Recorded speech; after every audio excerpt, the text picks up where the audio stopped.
Hey everybody, Cam Capital here with a video on AMC on Monday, April 12th.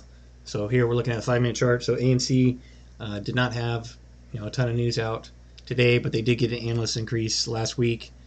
But they also had a insider disclosure release. So Wanda Group, which was a former owner, trimmed its stake to 6.8%.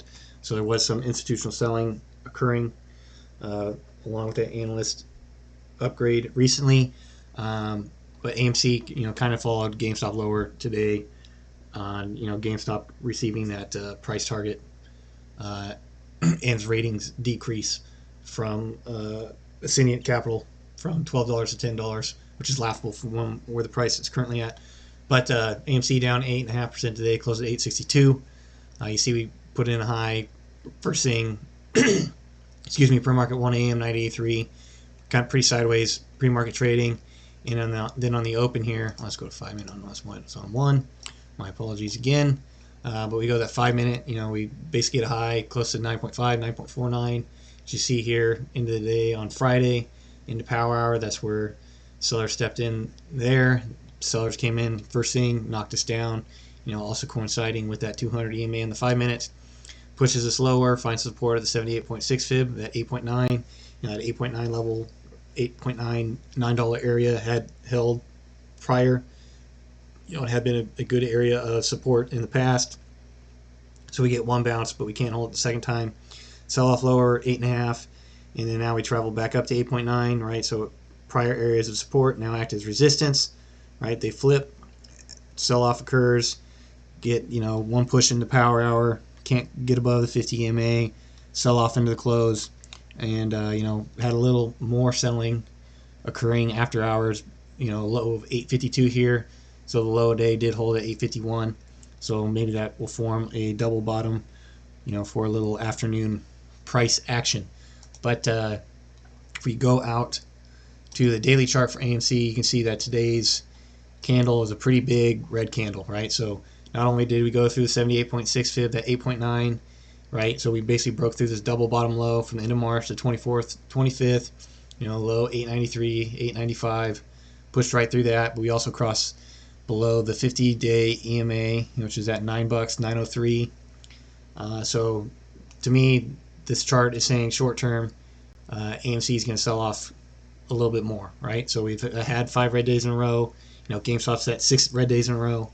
So you could be saying where the buyer's going to come in. So if you look at prior daily candles, buyers could come in, here, 831, 8.53, right? So basically where we hit the low of the day today, 851, was the open of this candle on March 8th, right? So a lot of buyers stepped in there, right? You see that from the increased volume, 114 million shares, pretty green candle.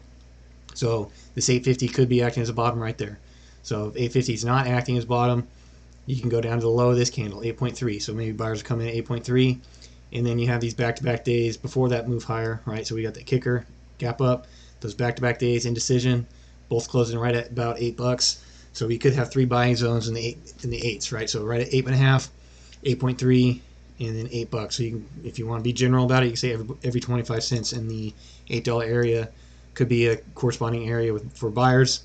And if we look out here on the volume, right? So right about $8, we do have an increased area of volume compared to between 8 and 8.25, so you might have a stronger buy zone at $8. But you can also see here at 8.50 we do have an area of high volume as well, right? Not as high compared to say in the 9s and the 10s. We've essentially been consolidating in that zone for 3 weeks now, so we're kind of we're back into last month's area of volume. So somewhere down in these 8s we could act as buying support. And then say if things get real bearish, right, then we're going to look at the $7.50 area as area support, right? So we got 1, 2, basically 3 candles down here in the 7.5 from the prior move in March where buyers could enter off of. And if we check out the weekly, right, we'll see here on the weekly, broke through that 9 EMA, right, and it's starting to curl downwards. Still do have an up on the 22 on the weekly. So that if we do sell off 7.5, that'll probably act as support moving forward. And then one other thing I forgot to do this in the GameStop video. I have been looking at these standard deviation channels. The Boiler Room, this is a channel on YouTube.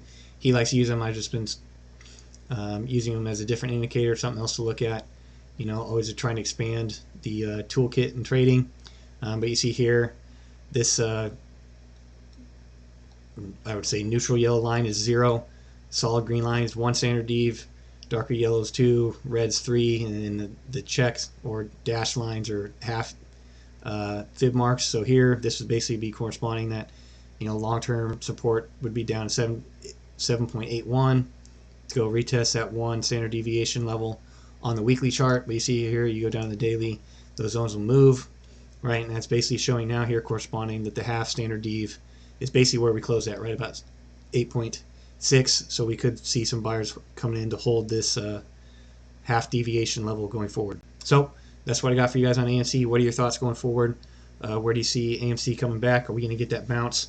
You know, the 8s can hold strong, and you know, we still do have the investors meeting in May to get to, where, you know, things could change pretty significantly for AMC, along with, you know, more movie theater data coming out on you know, revenue from, I can't think of the exact word, you know, like what movies are grossing at the box office, right? So like Godzilla vs. King Kong made $350 million worldwide. So we'll like to see those numbers keep going up as more movies are released and people returning to movie theater seats to watch movies. So let me know your thoughts. Appreciate you taking the time to watch the videos, and we'll see you in the next one.